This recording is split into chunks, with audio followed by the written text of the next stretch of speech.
సమస్త పండితులు అగ్రగణ్యులు, విశ్వవిఖ్యాతిగాంచిన మహాజ్ఞాని, మహావిద్వాంసులు, కవి సామ్రాట్టులు, సమస్త వేదాలను అవపోసన పట్టిన మహామనీషి, విజయనగర సామ్రాజ్యానికే గర్వకారకులు శ్రీ శ్రీ శ్రీ పండిత రామ గారు దర్బారులో ప్రవేశిస్తున్నారహో! పండిత రామ గారికి జై! పండిత రామ గారికి జై! పండిత రామ గారికి జై! పండిత రామ గారికి జై! పండిత రామ గారికి జై! పండిత రామ గారికి జై! పండిత రామ గారికి జై!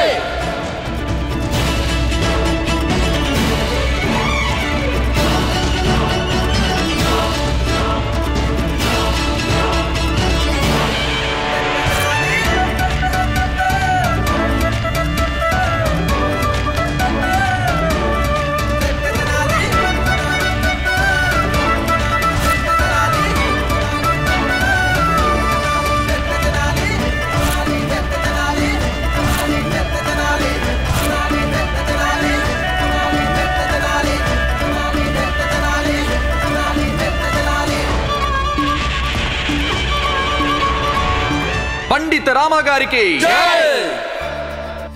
ఎలా ప్రశంసించేది తమరిని?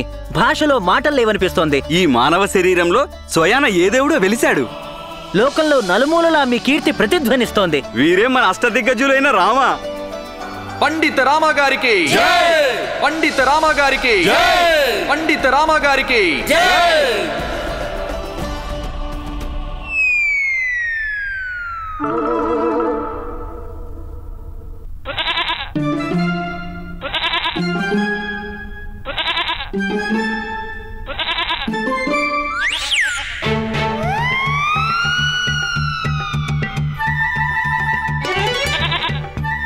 రామా, నన్ను రక్షించవా? నీ బంధువుని రక్షించు రామా. అయ్యో కుంభకర్ణుడి తమ్ముడా, లేముందు నా గురించి ఆలోచించవా నువ్వు? ఈ మేక నన్ను నమిలి మింగేశాక రక్షిస్తావా ఏంటి? ఆ కంఠం రాముడి పిలకది. దాని పేరు బంధువు. దాని మాటలు కేవలం రాముడికే వినపడతాయి. రాముడేదైనా ఇరకాటంలో పడబోతుంటే హెచ్చరించడం దాని అలవాటు. మరో 2 క్షణాలు ఆలస్యమై ఉంటే నేను ఈ పాటికి ఆకలి మీద నా మేక పొట్టలకు చేరేవాణ్ణి. ఎప్పుడు ఏది ఎలా జరగాలో దేవుడు ముందే రాసుంచాడు. జరగరానిది జరగలేదు కదా, నీకు దుఃఖం ఎందుకు? నీ కండగా ఈ మహాకవి ఉన్నాడు బంధువు. నా నెత్తిన హాయిగా ఉన్నదానివి నిన్ను ఎవ్వరూ చంపలేరు.